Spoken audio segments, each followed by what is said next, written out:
Hello, everyone. Thank you so much for coming. I'm Emma Anderson, as Stephen said, and also very excited as the California tech editor to be having this discussion with these great panelists today. You know, we're here in California, obviously the home of tech, really globally, and it's also been the home of not just the innovation here, but some of the most novel and sometimes toughest laws when it comes to regulating the tech sector. And that has really become a big question nationally, as well as we've seen a move in Washington to actually freeze state AI legislation. And that's kind of raised this question of what does that mean for California? Will it continue to be kind of a leader in its ambitions in regulating AI and other technologies? So to start with that, I'd like to start with a question for you, Assemblymember. As someone who's written a number of bills on AI this session, from deepfakes to data centers to AI decision-making, what is your message to those in Congress like Ted Cruz and President Donald Trump, who have talked about stopping state AI legislation, saying it's too restrictive and complicated for the industry? I'd say that we invite you to protect Californians and every American. And in the absence of that, they need to let states do what we do best, which is protect our people. And they haven't done so, and they haven't passed legislation that relates to privacy or anything of the sort in a very long time. They've tried, it has never made it across the finish line, and so the states continue to lead. And the AI moratorium that got very close, but then you saw fail spectacularly in a bipartisan way, was an effort to end policy that every American wants, whether it be deepfakes, non-consensual pornography, privacy. These are values that Americans enjoy and that many states have taken steps to protect, and they would have taken that away from people. And that is a huge step, and one that I think is both unnecessary and frankly dangerous. And Mayor Mahan, as you know, obviously coming from the capital of Silicon Valley, what do you think about that? I mean, do you agree? Should California lawmakers, push back, or is there a way to engage at all with Washington, and especially something like Trump's AI action plan that is calling for boosting the industry in different ways? Well, I think both are needed. I'm coming from a different perspective than most elected officials, in the sense that most of my career was in the private sector, and specifically in the startup world, building consumer internet apps. So I've sort of seen the other side of the innovation economy. I think the Assemblymember's right that there's absolutely a role for common sense regulation that protects people, particularly in line with long-standing principles around privacy protection, anti-fraud mechanisms, national security. I mean, we have existing bodies of regulatory law for a reason. The question is how to adapt them without undermining our ability to continue to lead in the innovation economy. So the truth is we need both. I think there are areas where we should take a precautionary principle, particularly around children. I know there's some legislation in Sacramento thinking about how do we make sure our kids are safe. On the other hand, I don't think we should simply try to be the state that takes the lead in AI regulation. I think we also want to take the lead in AI innovation and investment in economic growth. And that's more of the side at the local level that I focus on, is how do we drive economic development, good jobs, innovation for our economy, but also bring it into the public sector to deliver public sector services better. So the truth is we need both. The real question is down in the nuance of where do we regulate and where do we step back and actually allow innovation to drive things and kind of monitor.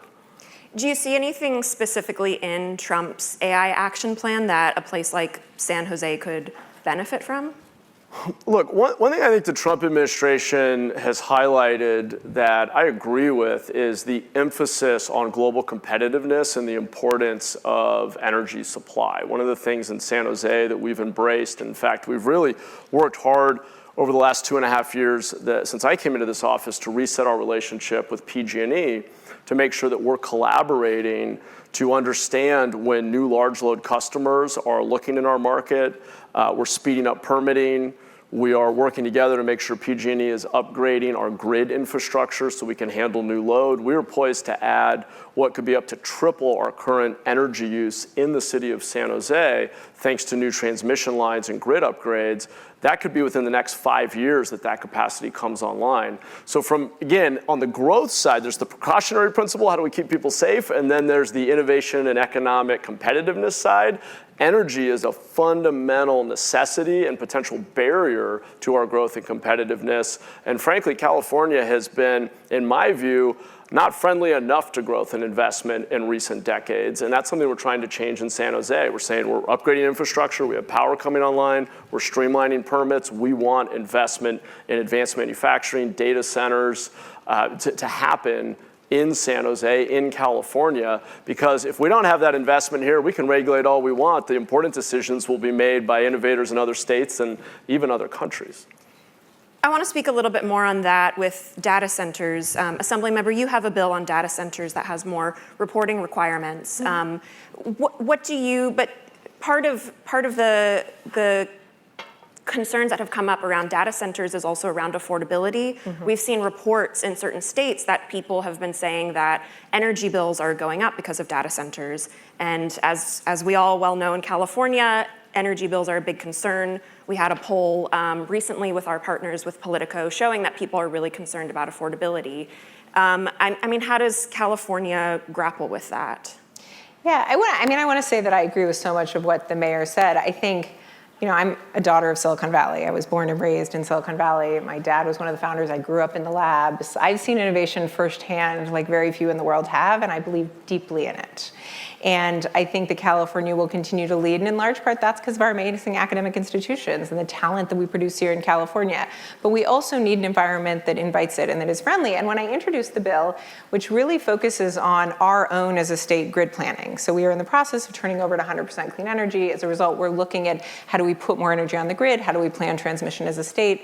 We're looking at regionalization and how do we become more better partners with our neighboring states. We realized there was this big chunk of energy coming onto the grid that at the state level, we didn't understand. When I went and met with the CEC and I said, what numbers are you using to decide what the data centers are going to draw, what the growth is going to be, such that we're building the grid in the way we need to?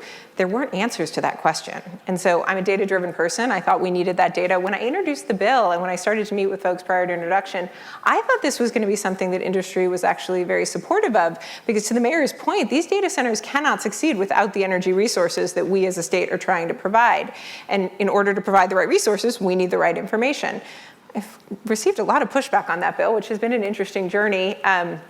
But I think it relates to the second part of the bill that you alluded to, but part of it is just making sure we have a grid that keeps the lights on for every Californian and every data center. The data centers aren't successful either if they go down. But then the second piece of the bill does address this question of who should be paying the price. And as large energy users come on the grid, there's more demand. The way our pricing works is the more demand there is on the grid, the higher the price of energy. And so the question then becomes, as we put more energy on our grid, is it everyday Californians, everyday ratepayers who should be bearing the burden of that cost? Or is it the companies that are making a lot of money? And as far as I'm concerned, it's not everyday Californians, that should be borne by the entities that are using that energy. They should continue to thrive, but that shouldn't be hardworking Californians that are subsidizing them. Go ahead. We have to get the judge in. Yes. It's okay, y'all are doing pretty well. Maybe I shouldn't interrupt. I would note, and it's not necessarily a disagreement, but just to add context, it is worth noting just a couple of things. One is we found in San Jose through our analysis that each new data center, and in California, unlike many other states that frankly are eating our lunch in this space, we effectively cap data centers at 99 megawatts. So that is a regulatory decision we've made, that we make it significantly harder to build data centers above 99 megawatts in California. Even at 99 megawatts, one data center for the city alone generates $6 million in general fund revenue every year. It's a multiple of that for our school districts and for the state. There's a lot of value capture there. Remember, we capture the property and sales taxes. There's also equipment being swapped out on a pretty frequent cycle of 5 to 10 years that we capture a tax on. There's a tremendous amount of tax revenue that can go into energy efficiency upgrades, sustainability upgrades, infrastructure, education, and make sure that that growth is actually a benefit to everyone because the economy is growing. It's also worth noting that one of the main reasons that the cost of power in Texas is about half the cost per kilowatt hour of California is that they have more consistent demand. Their curve is more consistent because they're inefficient, but they're running heaters and AC year round. It's either really hot or really cold. Our challenge is the spikiness of our grid. And so there's a lot of analysis out there that shows it is not simply the case that adding data centers is going to drive up costs. Unit costs may actually come down because of economies of scale, because the load is consistent.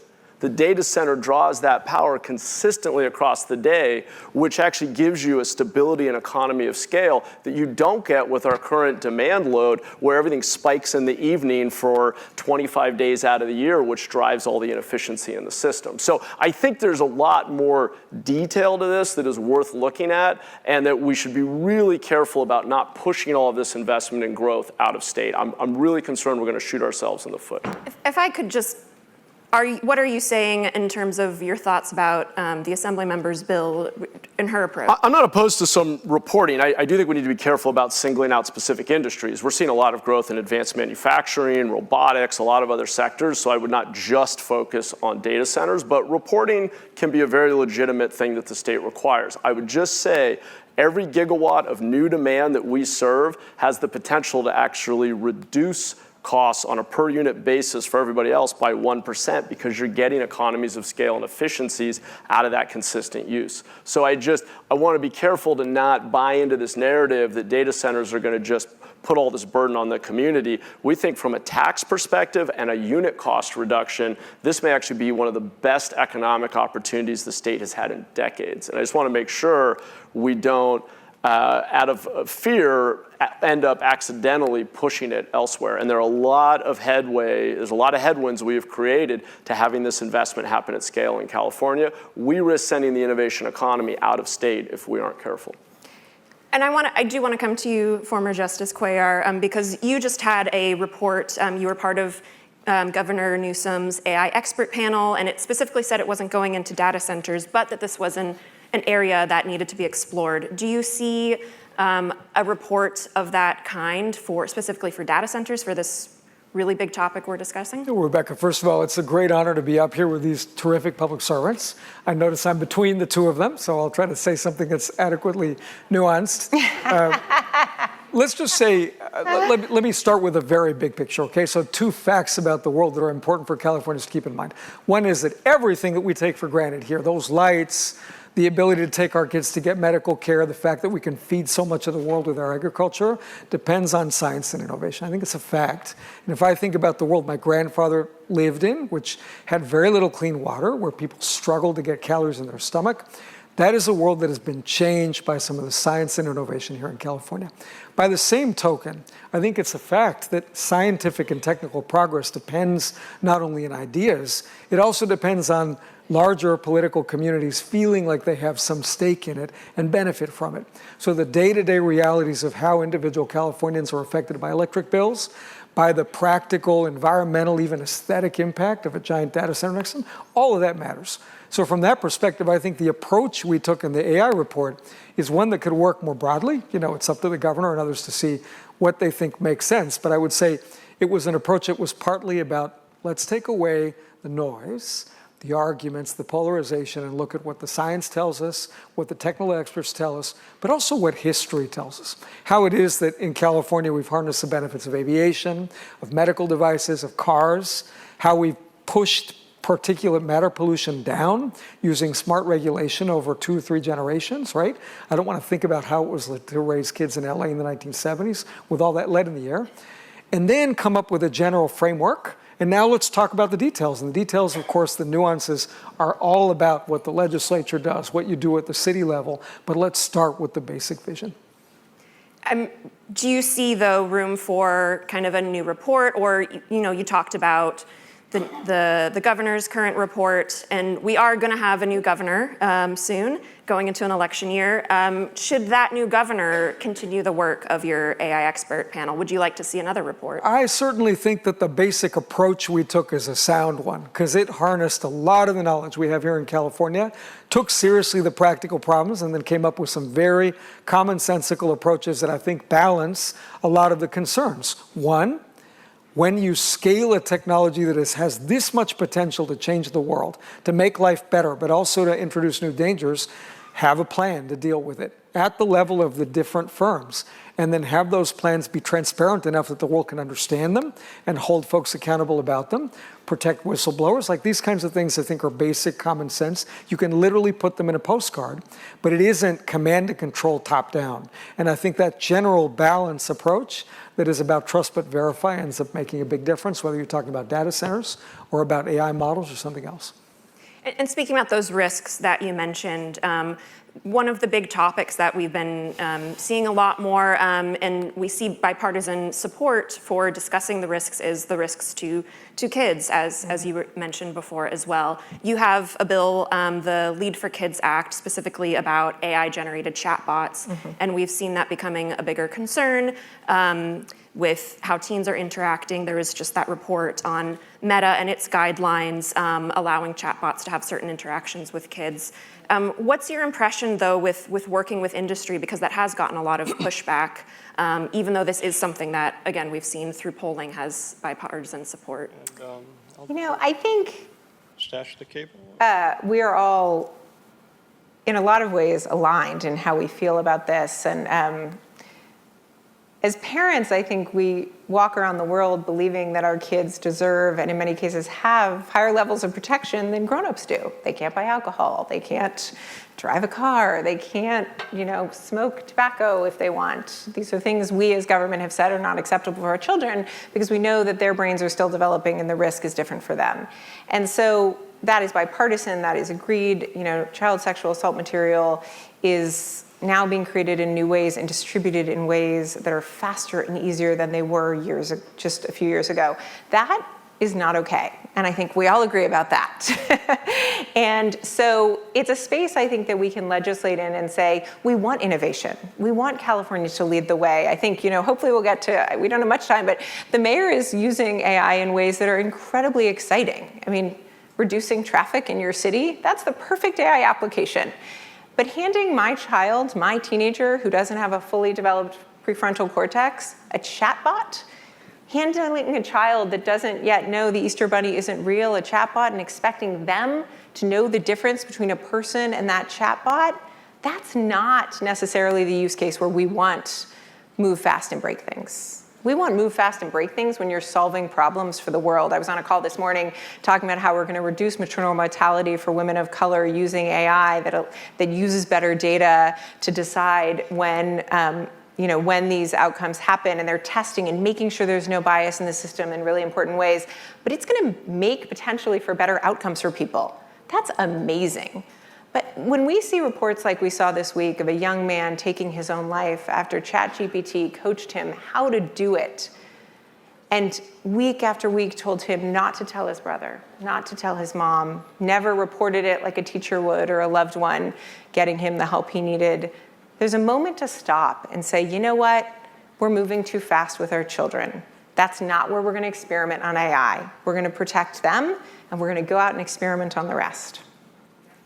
And I guess looking ahead again to 2026 and having a new governor, if before then there is this push in Washington to freeze state AI laws, or the current governor vetoes certain the laws on AI, could the next governor face an AI problem, and what does that look like? Can I just say, I think it is a lot harder than people sometimes realize to truly freeze state-level AI lawmaking. Let's explain why, just very briefly.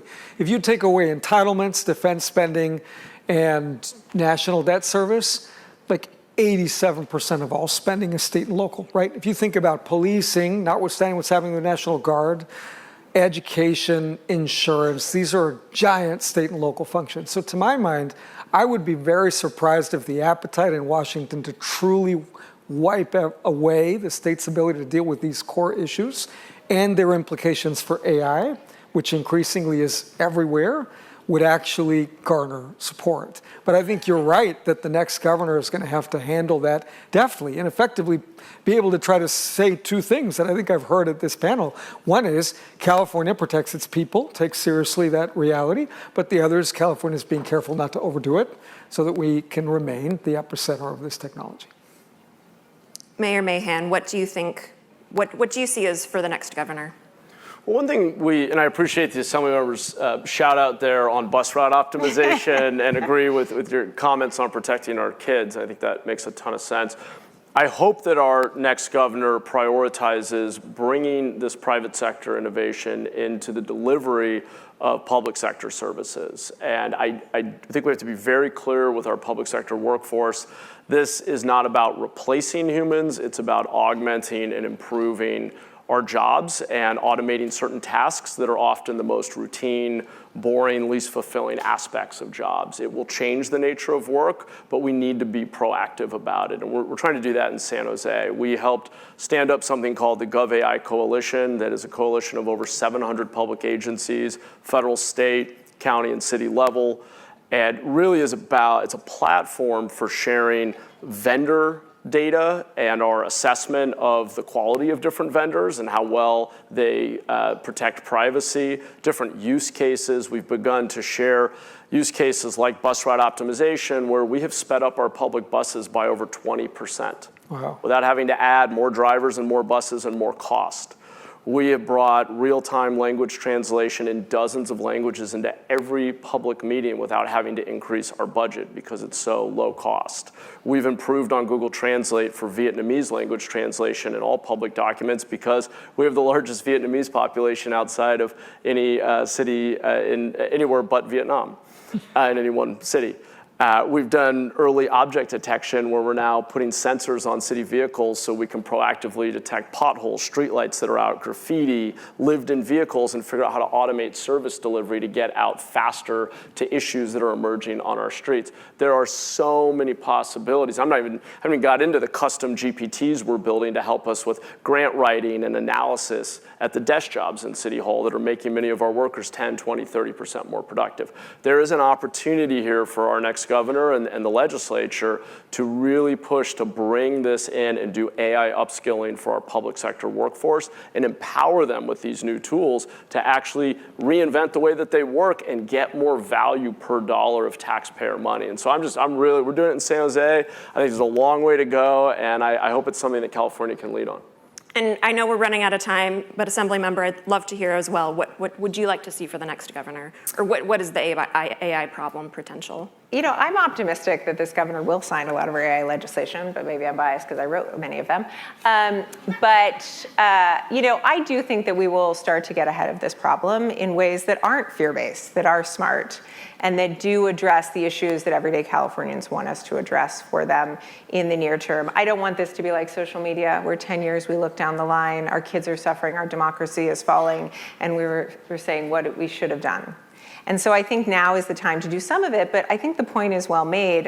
You know, City Attorney David Chu just used AI to figure out which reports were unnecessary that they were spending time on. There's such good applications, and I would like to see the state doing more of that, but I also want to hit the point that the power of California procurement is something we don't talk about enough.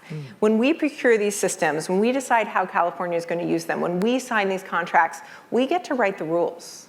Not through legislation, not through regulation, but by saying these are the values of California, this is how we want you to test, this is what we want you to produce, this is the way you're going to protect Californians as you produce these things, and we should be doing that. And I just had a hearing yesterday with the CSU that rolled out a huge AI opportunity for students, and they missed that opportunity. And I hope that they correct that, because through that contracting, they could have demanded certain things that would have protected the health and well-being of our young people in California, would have changed the way we saw delivery of AI to students. And again, not through regulation, but by demanding it in our own procurement of products. So I think that's something I would really like the governor to focus on moving forward. Well, thank you all so much. Unfortunately, we're out of time, but very lively discussion, so I appreciate it. And if you want to read more about California tech innovation, legislation, and AI, please read California Decoded, our Politico Pro newsletter. And again, thank you all so much.